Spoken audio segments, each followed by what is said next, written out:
Yeah, I mean, it's just one of those things where I talk about this in class. Like, sure, is there an ideological bent in major media?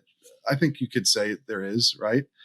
But right, and some of that comes to play in any issue, including with guns. A lot of major outlets tend to have left-leaning people in them. I mean, they had the NPR editor who just wrote about the DC office has 87 Democrats and 0 Republicans. Like, there's it exists. I think it's clear to see, but I don't think it's what actually drives most of the issues that we see in reporting on firearms. I honestly think it has much more to do with a lack of knowledge than it does with some sort of attempt by reporters to manipulate stories to favor their ideology. Like, I just think especially for your average beat reporter, your average print reporter who's writing a story, I don't think that's their goal if they're doing this professionally. I think it's much more ignorance, like just lack of knowledge, and which is one addressable. And it's still, I mean, they should know better, to be fair. Right. And this points to a much larger issue, which is I think a lot of reporters, and you probably know this from experience, write with a certain amount of,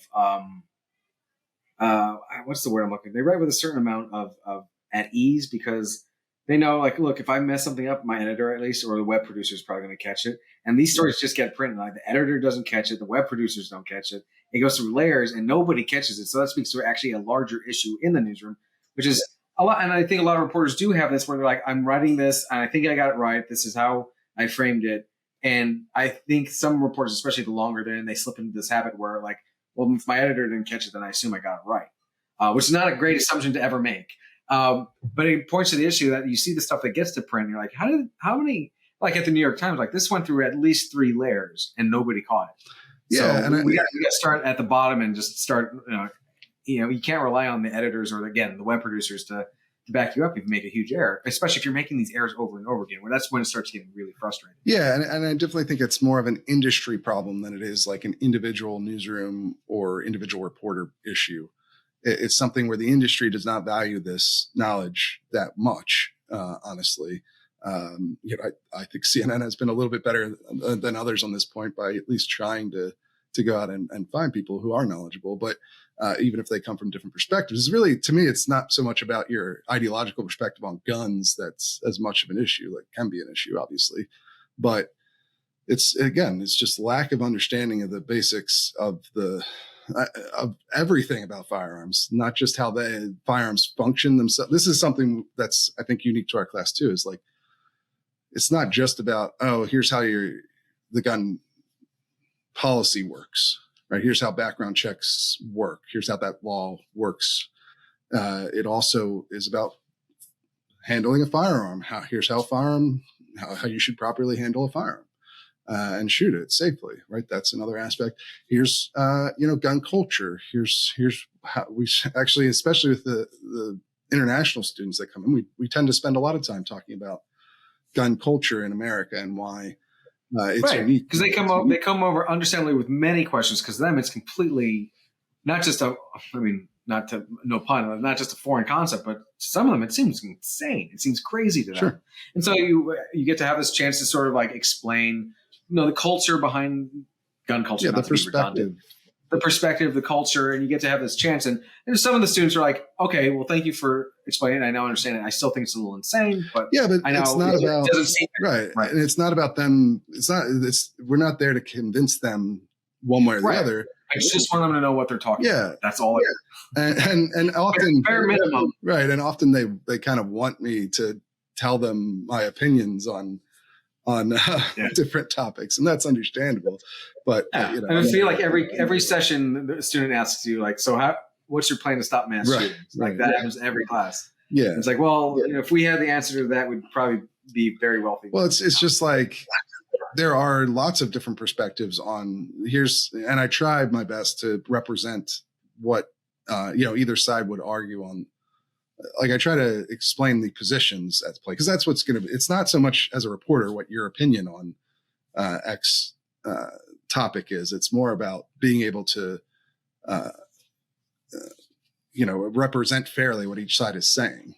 Now, you want to obviously, at a certain point, you have to report the facts of what's happening. But I think it's important to acknowledge that people can look at the same set of facts and have very different opinions on what to do from that point. And it's best to try and give people those opinions from either side and try to, do them in a way that's fair and representative of what each side believes on the topic. Right. And that's more what I try to get across with what I'm teaching this class, is like not so much what I think we should do to reduce gun violence. I mean, certainly I listen to the arguments and have my own personal opinions one way or the other, but I think it's more important to give my readers what different sides are arguing, what they think, and then people can make up their own minds. But the way that I feel like that has led to some frustration on my part that I've had to try to check the feeling that I put in more effort trying to understand, say, every town's positions, and I can recite them backwards and forwards. And I don't feel that level of commitment is a two-way street. I feel like there's a lot, because I see common mistakes and not just mistakes, but also just falsehoods pushed by a lot of different activist groups. And it's like, I don't feel like you actually took the time to sit down and learn. You just know there's something you don't like and you want it to change. And that's fine. I get that. But if we're going to have a reasonable, and not just even reasonable, but a productive back and forth, or even a negotiation, like you got to know what you're talking about. It's as simple as that. And so we go back to the newsrooms. Like, I can speculate all day long about why more effort isn't made to make sure reporters, not even the entire newsroom, but at least the people who cover this stuff, aren't better equipped to deal with, to talk about it. And I don't know if it's cultural. Like, look, they've never been in gun culture. To them, maybe it's embarrassing, so they never bothered to learn about any of this stuff. There's an over-reliance on experts say, but as you and I both know, a lot of experts actually don't know what they're talking about. It's usually someone who's like, I used to be in X branch of the military, and I think he's like, okay, yeah. But then like you have these moments of like, that's fine. You try to learn the arguments, but you also try to present them. So like when I would report on these issues, whenever I would report, actually this happened a lot when I was at the Examiner. People would come to me, they'd be like, you're the gun guy. I'm like, well, I'm not an expert or anything. And they're like, I actually don't know anything about rifles. Is what I wrote correct? And look it over and be like, well, actually, technically, no. So just there you go. Fantastic. And then they would never ask again because they learned after that first time. I was like, fine.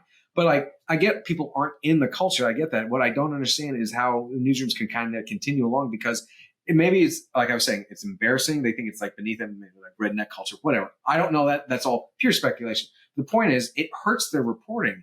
People won't trust them because maybe they don't put an emphasis on it, but there are millions of people out there who know what they're talking about when it comes to this. And they see you saying something like chainsaw bayonets. They're never going to take your reporting seriously after that. It just becomes a gag. So I don't understand. It's self-defeating. Why not put in just a little bit of energy into making sure you don't beclown yourself like that? Yeah. And this is what we start off with the class with, right? What's the problem? Like trying to identify a problem for these students of like, why does this even matter? Why should you care? And the problem is that if you make significant mistakes in your reporting, maybe your colleagues don't recognize that it's a mistake because they're also not well informed on the issue, but some section of your readership is going to know, and they're going to stop taking you seriously. And at this level, after years of this happening across the board, you get to the point where wide swaths of the country don't take the industry seriously on firearms anymore.